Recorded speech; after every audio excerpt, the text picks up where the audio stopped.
Hey everyone, and welcome to the very first episode of Tina Talks Gaming. And I am so nervous.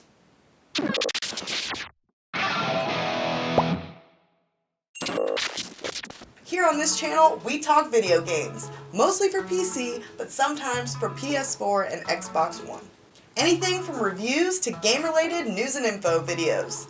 While normally we would just get right into the good stuff, I thought since this is my first video, I could take a few minutes and tell you a little bit about myself.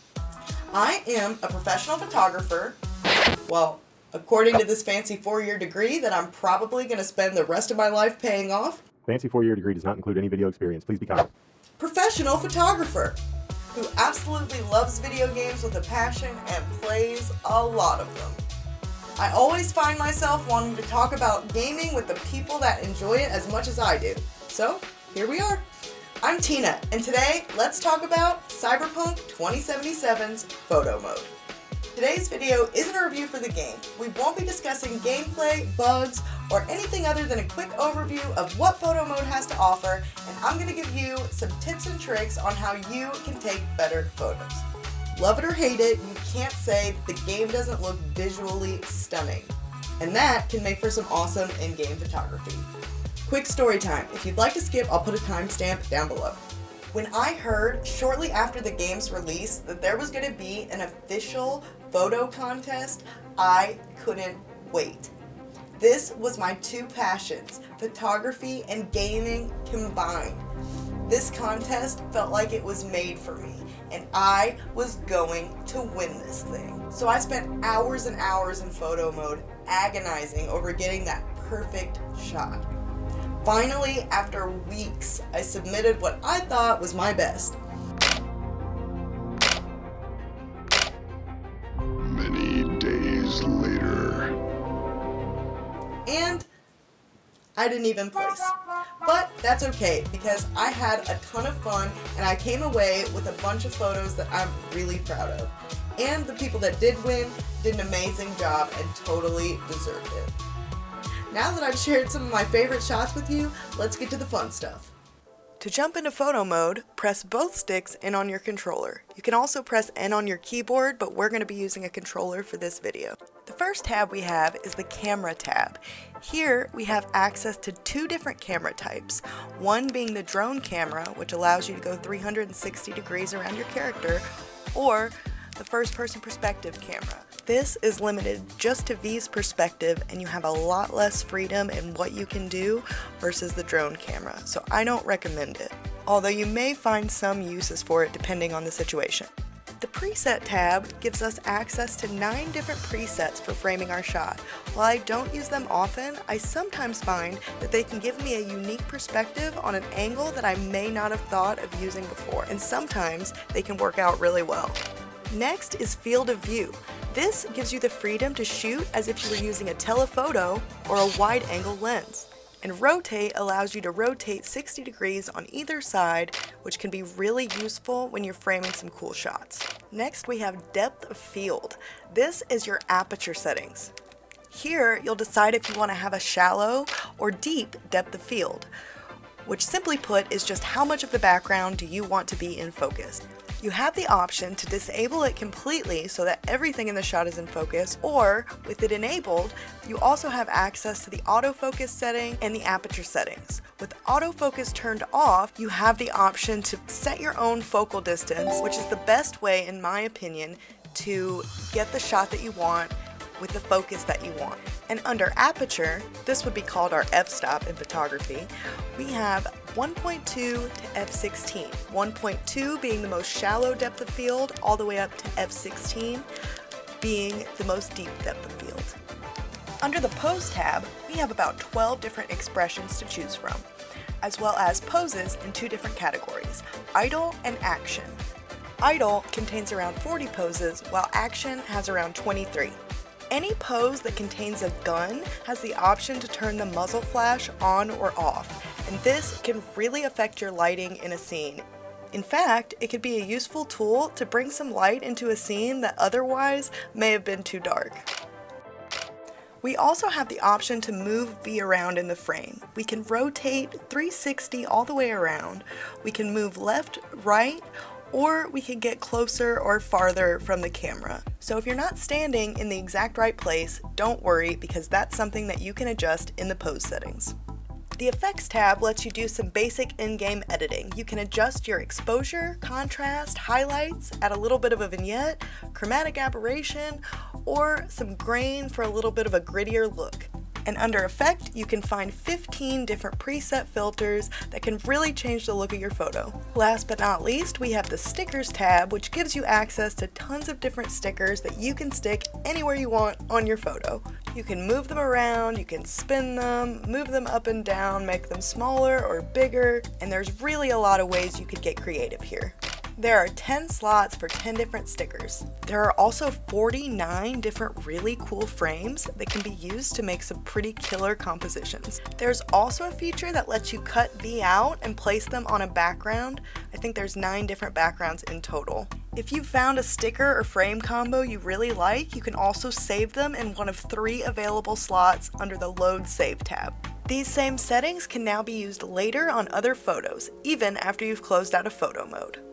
Now that we've gone over what Cyberpunk's photo mode can do, I am going to give you some tips and tricks on how to make your photos stand out like the pros. As any photographer will tell you, lighting is everything when it comes to photography. It is absolutely worth spending the time to get your lighting just right if you want to have an awesome image. You can actually set V to follow the camera around so that when you pan and zoom around your scene, you'll actually see the lighting change on your model as you do so. Changing both the camera's position and V's position will affect how the lighting looks in the shot. If you're not sure where your best lighting is, it is absolutely worth it to spend the time moving around the set with your camera, moving your model around, and really finding where your best light is.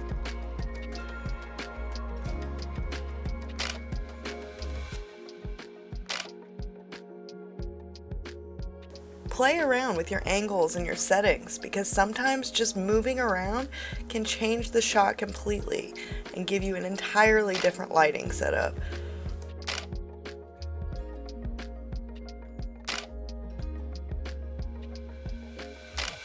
Even though these 2 photos were taken in the same place, the lighting is totally different just by rotating around the camera and adjusting our position a bit. Something that we can do in-game that we can't do in real life is actually change the time of day to get that perfect shot. Going from this to this, just by changing the time of day by an hour. If you remember nothing else from this video, remember that your most important job as a photographer is lighting your photo. Different lighting on the same subject can completely change the look and feel of the entire image. One really useful tool you can use is simply throwing a grenade and waiting for the explosion as you enter photo mode. This can really add some extra lighting and drama to an otherwise dark shot. You can really have a lot of fun taking some cool action shots this way. Another really useful trick you can use is using the muzzle flash on your gun for lighting purposes. Different guns produce different types of muzzle flashes. The intensity, color, and location of each light varies depending on the different guns, and it's definitely worth playing around with and seeing which light setup works best for your scene.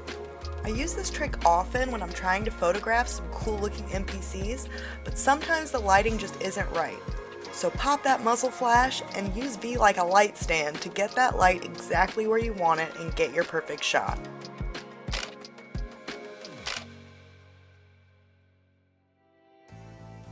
The next thing we need to talk about is composition.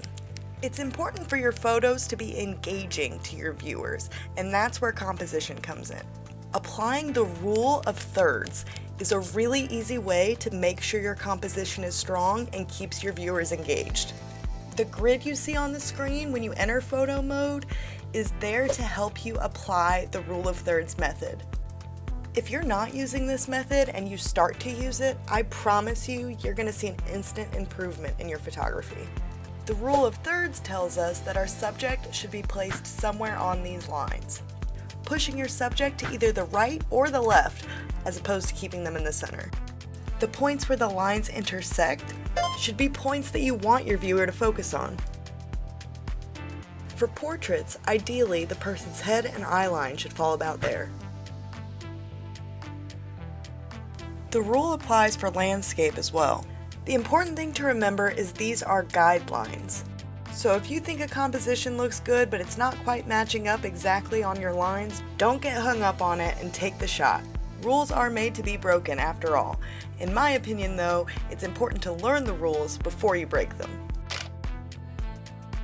One more quick thing when it comes to composition. Remember to use your background as another way to frame your subject. Use the leading lines that are already in your frame to draw the viewer's eye exactly where you want it to be. Pay attention to your positive and negative space and to the shapes around your subject. All of these elements work together to create a great composition. You can also use frames to dramatically change the composition as well. If you have good lighting and a good composition, you have a great photo. Remember, the right pose and the right expression can completely change the look and the feeling that your image gives off. It's also much more interesting than a flat expression. And the last thing I want to touch on is editing. While you may not even think your photo needs any editing given how good the game can look on its own, editing can really give your photos that extra edge with just a little bit of tweaking. A little can go a long way and really make your photos pop. It should be the last thing you add to be the finishing touches to your image. I hope you guys learned something useful from this video, or that you at least enjoyed looking at all the photos. If you've taken any of your own photos, I would love to see them. Share a link with me down in the comments below, and I can't wait to see what you guys did, especially if you used some tips and tricks from this video. Join me next week where we're going to talk about a game that I don't think enough people are talking about. I'm working really hard to bring quality content to this channel, and we are starting off with 2 subscribers. So if you enjoyed and you want to talk more games with me, be sure to hit subscribe so you won't miss out on any new videos. I hope you enjoyed, and I really hope I'll see you back here next week.